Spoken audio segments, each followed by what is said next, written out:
செய்திகள் தொடர்கின்றன. பாஜக மற்றும் அதிமுக கூட்டணியின் வீழ்ச்சி தமிழக மக்கள் ஜாதி மதவாத சக்திகளுக்கு அளித்த பதிலடி என திமுக கூட்டணி கட்சித் தலைவர்கள் கூட்டாக தெரிவித்துள்ளனர்.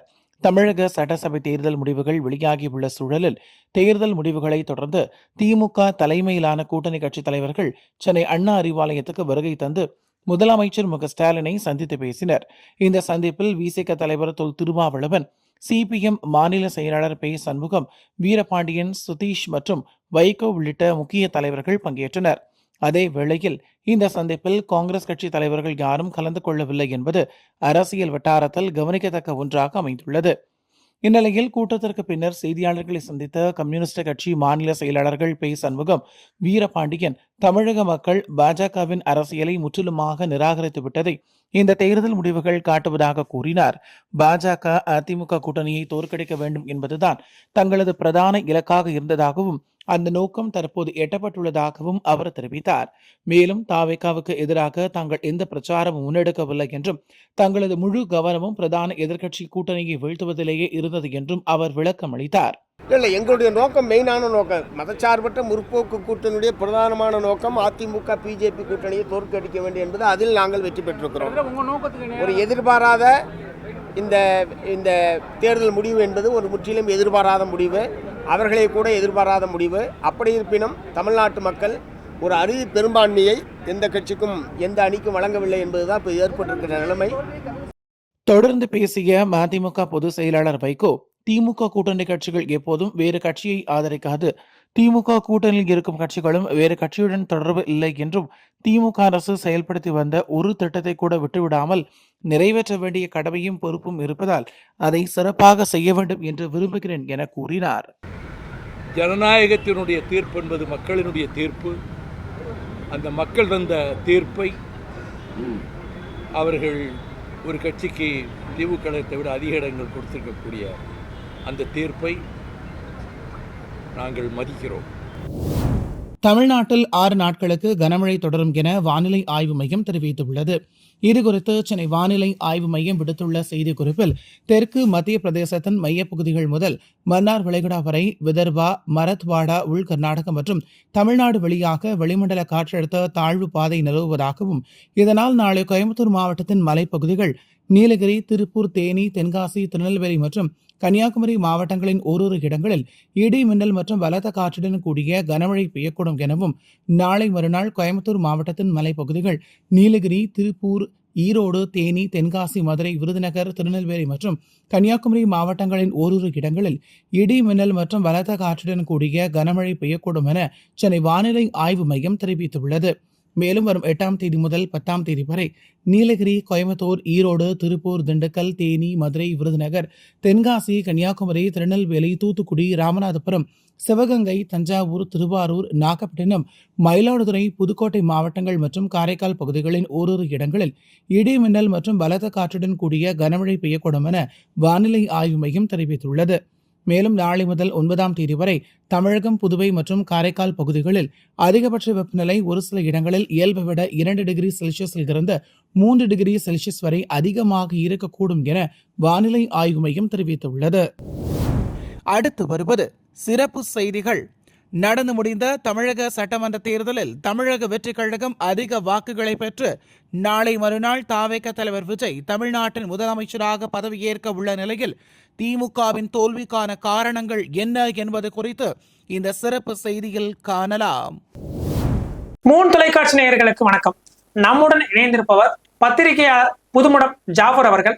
அவர்கிட்ட இந்த தேர்தல் முடிவுகள் பத்தி கேட்கறதுக்கு நிறைய விஷயங்கள் இருக்கு, வாங்க கேட்கலாம். வணக்கம் சார். வணக்கம். சொல்லுங்க சார். இப்போ பார்த்துட்டு இருப்பீங்க, தேர்தலில் நம்ம ஆல்ரெடி பேசியிருந்தோம். விஜயோட ஃபேக்ட் எந்த அளவுக்கு இருக்கும் அப்படின்னு சொல்லியிருந்தீங்க. ஸோ நீங்க சொன்ன மாதிரியே நடந்திருக்கு மிகப்பெரிய அளவுல. ஸோ எப்படி பாக்குறீங்க? விஜயோடைய வெற்றி தமிழக மக்கள் கொண்டாடப்பட வேண்டிய வெற்றி. இந்த வெற்றி ஜாதி மதம் இல்லாமல் கடந்து தேர்தலுக்கு பணம் பட்டுவாடா இல்லாமல் நடந்து முடிந்த ஒரு தேர்தல். விஜய் சார்பா அதிமுக சார்பையும் திமுக சார்பையும் பணங்கள் கொடுக்கப்பட்டது. ஆனா விஜயின் சார்பா பணங்கள் பட்டுவாடா பணம் போட்டது. சார், இப்போ எனக்கு இன்னொரு கொஸ்டின் என்னன்னா, இப்போ எல்லா தேர்தலையுமே பொதுவா கட்சிகள் வந்து பணம் கொடுத்துதான் வாக்குகளை வாங்குறாங்க. நம்ம வெளிப்படையாவே தெரிஞ்ச விஷயம் தான் அது. ஆமா. ஆனா இந்த முறை வந்து தாவேகா சார்பில் எந்த ஒரு தொகுதியிலையும் ₹1 கூட கொடுக்கலன்றது ஒண்ணு. ரெண்டாவது 234 தொகுதியிலையும் அவர் வந்து பிரச்சாரமும் பண்ணல. இன்னொன்னு நான் சொல்றேன், வேட்பாளரை பற்றி முழுமையான ஒரு அறிமுகமும் இல்ல கிடையாது தொகுதி மக்களுக்கு. ஆமா. ஆனா இப்ப விசில் சின்னம் இப்ப விஜய் இந்த ரெண்டையும் வச்சுதான் வந்து ஜெயிச்சிருக்கா. இவ்வளவு தூரம் வெற்றி வாய்ப்பு வந்திருக்கு. இந்த வெற்றிக்கு பின்னால திமுகவுடைய வெறுப்பு இருக்கு. வெறுப்பு கூட கிடையாது, வெறுப்புல வந்து கடுமையா இருக்கு. அவங்க வந்து ஒரு குறிப்பிட்ட பொருளாதாரத்துல பின்தங்கிய மக்களுக்கு மட்டும் சில நன்மைகள் வெல்ஃபேர்கள் வந்து இது பண்ண செஞ்சாங்க. சரி, நடுத்தர மக்களுக்கு பெரிய அளவுல இது வெல்ஃபேர் திட்டம் இல்ல. இந்த அஞ்சு வருஷத்துல பெரிய அளவுல நடுத்தர மக்கள் வந்து ரொம்ப இக்கட்டான சூழல்ல இந்த வாழ்ந்தாங்க. பொருளாதார இது விலைவாசி வந்து கடுமையான ஏற்றம். இப்ப மெட்ராஸ் சிட்டி எல்லாம் எடுத்தீங்கன்னா அது ரெண்ட் வாடகை 10,000 ரூபாய்க்கு போயிட்டு இருந்த ஒரு சின்ன வீடு எல்லாம் இப்போ 15,000 ரூபாய் வரைக்கும் போகுது. அதுக்கு முக்கிய காரணம் வந்து சொத்து வரி ஏற்றம். இந்த மாதிரி பல்வேறு இது பிரச்சனைகள், சட்ட ஒழுங்கு இது பிரச்சனை, போதை கலாச்சாரம் வந்து ரொம்ப சர்வசாதாரணமா இருக்கு. அதுதான் வந்து திமுக தோல்விக்கு காரணமா? இது போல பல்வேறு பிரச்சனைகள் தோல்விக்கு காரணம். ரெண்டாவது, திமுக விளம்பரம் இருக்குல்ல, ஆமா, எதுக்கெடுத்தாலும் அவருடைய குடும்பம் சார்ந்த பேர் வைக்கிறது, கலைஞர் பூங்கா, கலைஞர் இது எதுக்கெடுத்தாலும் இப்படியே சொல்லிட்டு இருக்குது. அப்புறம் வந்து எல்லாமே வந்து கலைஞர் தான் செஞ்சாருங்கிறது. எல்லா இடத்துலயுமே சொல்லி காமிச்சாங்க. எதுவா இருந்தாலுமே கலைஞர், நீங்க ஐடில வேலை பாக்குறீங்கன்னா அதுக்கு கலைஞர் போட்ட பிச்சை தான் அப்படிலாம் நம்ம வந்து ஜனநாயக நாட்டுல அப்படிலாம் வந்து சொல்லக்கூடாது. வரி கொடுக்குறோம், நீங்களா இருந்தாலும் ஒரு மறைமுகமா ஏதோ ஒரு இது செலுத்துறீங்க, இதுக்கு வந்து அரசுக்கு வந்து செலுத்துறோம். பணக்காரன் கிடையாது, இல்லாதவனு கொடுக்குறான். சோப்பு நீங்க அப்ப வாங்கினீங்களா, அதுல ஒரு 50% இது போடுறான், ஜிஎஸ்டி போடுறான். புரியுதா? மறைமுகமா நம்ம எல்லாருமே அரசுக்கு ஒரு இது செலுத்திட்டு இருக்கோம், வரி செலுத்திட்டு இருக்கோம். சரி, நம்மளுடைய வரியில தான் இது நிர்வாகமே இயங்கிட்டு அரசு இயங்கு. அந்த சமயம் அந்த மாதிரி ஒரு சூழல்ல எல்லாமே இவருடைய பிச்சைன்னு சொல்றது ரொம்ப இதுடைய அதனுடைய வெளிப்பாடுதான் இப்போ எல்லாமே. இது போல பல்வேறு இதுகள் பிரச்சனைகள் திமுகவுடைய சில ஆதரவு பத்திரிகையாளர்கள் வச்சு இந்த மாதிரி ஒரு தரங்கட்டமான ஒரு பேச்சுக்களை பேச வச்சு மக்கள் மத்தியில ஒரு பெரிய இது சலிப்பை. இப்ப ரீசெண்டா கூட ஒரு பத்திரிகையாளர் பேசியிருந்தாரு, நீங்க இன்னைக்கு சாப்பிடுற சாப்பாடு வந்து உங்களுக்கு திமுக போட்ட பிச்சை, சாப்பிடும் போது உப்பு இருந்துச்சுன்னா நீங்க திமுக தான் ஓட்டு போடணும் அப்படின்னு சொல்லி பேசி சொல்றாரு. ஐடி பீப்புள சொல்றாரு. ஆமா, ஐடிக்கு முக்கிய காரணம் எம்ஜிஆர் 84, 82 இன்ஜினியரிங் காலேஜ் இதுல ஃபுல்லா வந்து தமிழ்நாட்டுல வந்து ஆரம்பிச்சாங்க. ஓகே, அதுக்கு முக்கிய காரணம் எம்ஜிஆர். பீஸா திங்கிறதுக்கு தமிழன் வந்து இன்னைக்கு எல்லா இடத்துலயும் இதே சாப்பிட்டுறான் பீஸா. அவர் வந்து என்ன தெரியாம சொல்றாரு, சோறு திங்கிறான்னு சொல்றாரு. பீஸா திங்கிறதுக்கு முக்கிய காரணம் எம்ஜிஆர், கலைஞர்கள் எல்லாமே இவரு சொன்னாங்க, கலைஞர்னு சொன்னார். அதே மாதிரி வெத்து இது பந்தாக்கள் இருக்குல்ல, பேனா வைக்கிறது, இந்த மாதிரி விஷயங்கள்ல வந்து மக்கள் ரொம்ப செலுப்படைஞ்சிட்டாங்க. அப்ப எந்த தைரியத்துல சார் நாங்க வந்து 200 வெல்வோம் 200 படைப்போம் வரலாறு அப்படின்னு சொல்லி அது வந்து இந்த சோசியல் மீடியா மெயின் ஸ்ட்ரீம் மீடியாவுக்கு இது கொடுத்து பணம் கொடுத்து அது பேக்கேஜ் மாதிரி பண்ண வச்சு, அட்வர்டைஸ்மெண்ட் பண்ண வச்சு, பெரிய பத்திரிகையாளர்ல வந்து வச்சு கூட வச்சு நம்ப வச்சாங்க. இப்ப இது எல்லாமே யாரு ஸ்டாலின் நம்ப வச்சிருக்காங்களா? இல்ல, ஸ்டாலின் தானே எல்லாம் செய்தாரு. அவருடைய இது சகாக்கள் வந்து எல்லாமே நம்ம பொதுமக்களை வந்து நம்ப வச்சார். அடுத்த ஆட்சி வந்து மு.க. ஸ்டாலின் ஆட்சி, கூட்டணி கட்சியிலையும் அதே மாதிரி நம்ப வச்சாங்க. அதோடைய வெளிப்பாடு தான் எப்படி. அப்ப அதே மாதிரி இப்போ ஒவ்வொரு முறையுமே சொல்றதுதான், திமுக வந்து ஒரு முறை ஆட்சி கட்டுல இருந்தாங்கன்னா மறுபடியும் ஆட்சிக்கு வரமாட்டாங்க அப்படின்ற விமர்சனம் வந்து கருணாநிதி காலத்துல இருந்தே இருக்குது. இப்ப திரும்பவும் அது மாதிரி ஒரு சூழல், அந்த மாதிரி சூழல் இது வந்து கடுமையான அதிருப்தி, ஓகே, வெறுப்பு. மு.க. ஸ்டாலினை வந்து குளத்தூர் தொகுதியில வந்து தோக்கடிக்கப்பட்டிருக்காங்க. ஆமா, தோல்வி அடைஞ்சிருக்காரு பாபு கிட்ட. பாபு கிட்ட. அப்ப பாபு வந்து முன்னாள் சிஎம் எல்லாம் கிடையாது. ஆக்சுவலா அவர் ஸ்டாலின் கூட வேலை பார்த்த ஒரு நபர் தான். ஒண்ணுமே கிடையாது, எனக்கு நல்லா தெரியும். அவர் சிஎம்மும் கிடையாது, ஒண்ணும் கிடையாது, அமைச்சரும் கிடையாது, முன்னாள் அமைச்சர், பெரிய இது பேர் உள்ளவரும் கிடையாது. அப்போ அவர்கிட்ட இவரை வந்து அடிக்கிறதுனா என்ன காரணம்? ரெண்டாவது, இது வரைக்கும் திமுகவுடைய தலைவர்கள் வந்து தோத்ததாக அண்ணாதுரையில இருந்து கருணாநிதி வரைக்கும் கலைஞர் வரைக்கும் இது கிடையாது. ஆனா அந்த சரித்திரத்தை இவர் இது முறையடிச்சிருக்காரு. நம்ம ஒரு தடவை வந்து திமுக 2 தொகுதியெல்லாம் வெற்றி பெற்றாங்க. கலைஞர் ஓட்டாரு. அண்ணாவும் அதே மாதிரி தொகுதி வெற்றி பெற்றிருக்காரு. திமுக தலைவருங்கிற ஒரு அடிப்படையில பாத்தீங்கன்னா அவர் வந்து வெற்றி பெற்றிருக்காரு. அந்த அடிப்படையில பட்டா இந்த மு.க. இது கட்சிக்கு எவ்வளவு மிகப்பெரிய பாதிப்பா இருக்குமா இல்ல எப்படி சார்? பாதிப்பு தான். மெட்ராஸ் சிட்டியே கிட்டத்தட்ட ஆல்மோஸ்ட் ஒரு 2-3 சீட்டு தான். அப்போ அந்த மக்களுக்கு இங்க பெரிய வந்து அதிருப்தி இருக்கு, வெறுப்பு இருக்கு. அத வந்து தெரிஞ்சுக்கிறாம இது பண்ணது, ஆட்சி பண்ணது அவருடைய பெரிய மிஸ்டேக். அதையும் இப்ப மீறி இவர் வந்து மத்தபடி வந்து தெரிஞ்சிருக்கணும். அதிகாரிகள் வந்து சமயத்துல அரசுக்கு வந்து சாதகமான ரிப்போர்ட் தான் சொல்லுவாங்க. அதையெல்லாம் மீறி இவர் சில இது சோர்ஸ் வச்சு இதெல்லாம் வந்து தெரிஞ்சிருக்கணும். ரெண்டாவது, இவருடைய பேச்சுகள் மற்ற இதெல்லாம் இருக்குல்ல, அதெல்லாம் பெரிய அளவுல எடுபடலை. இப்ப கூட வந்து தேர்தல் கமிஷன் இதுல வந்து சொல்லிக்காரு 10,000 ரூபாய் தான் இருக்குது. ஆமா, இதெல்லாம் எவ்வளவு பெரிய கார் இல்ல, 10,000 கையில இருக்கு. எல்லாத்தையும் இப்ப 10,000 இருக்கு. 10,000 வச்சுட்டு அவர் அங்க போறாரு, இங்க போறாரு, கொடைக்கானல், ஊட்டி எல்லாம் போறாரு. நம்மள மாதிரி ஆட்கள் 5,000 ஒரு 50,000 இருந்தா கூட இந்த மாதிரி இடத்துக்குலாம் நம்ம நல்லா சுற்றுப்பயணம் இருக்க முடியாது, பண்ண முடியாது. அவர் மட்டும் எப்படி போறாரு? இதெல்லாம் வந்து ஒரு இதான இது. ரெண்டாவது, அவருடைய சைக்கிள் ஓட்டுறது, போறது, வர்றதெல்லாம் பெரிய அளவு ஈடுபடல. விளம்பரம் சம்பந்தமா தான் அது ஆட்சிகள் இருக்கு.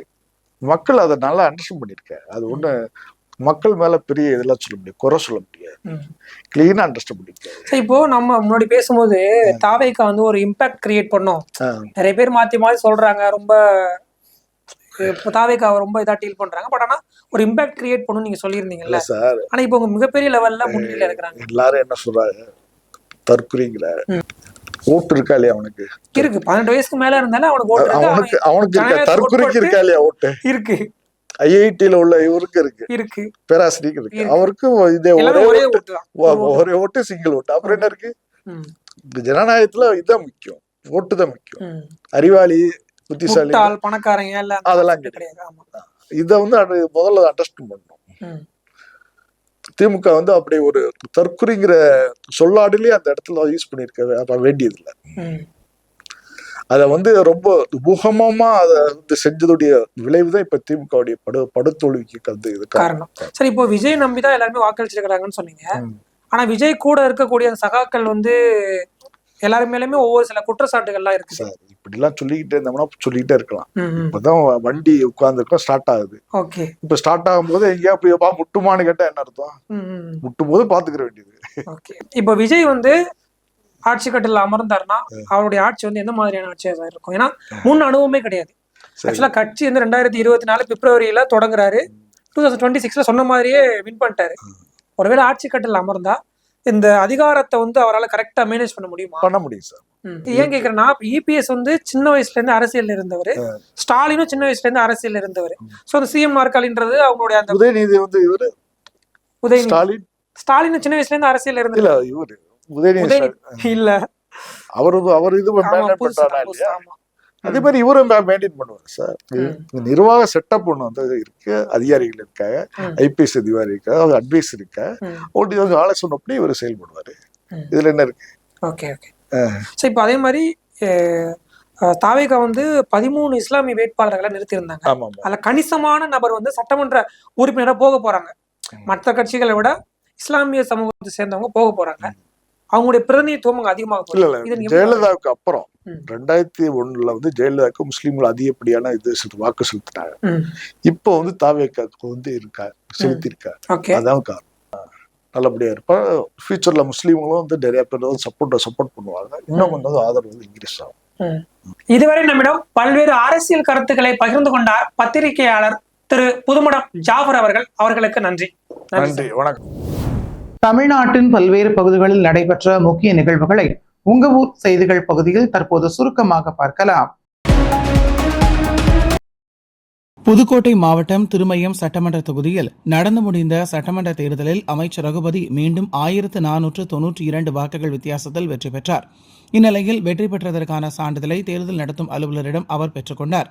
தொடர்ந்து செய்தியாளர்களை சந்தித்த அவர் 3வது முறையாக திரும்பியும் சட்டமன்ற உறுப்பினராக தேர்ந்தெடுத்த பொதுமக்களுக்கு நன்றி எனவும் மாற்றம் வேண்டும் என மக்கள் முடிவெடுத்து முடிவுகளை தெரிவித்துள்ளனர்.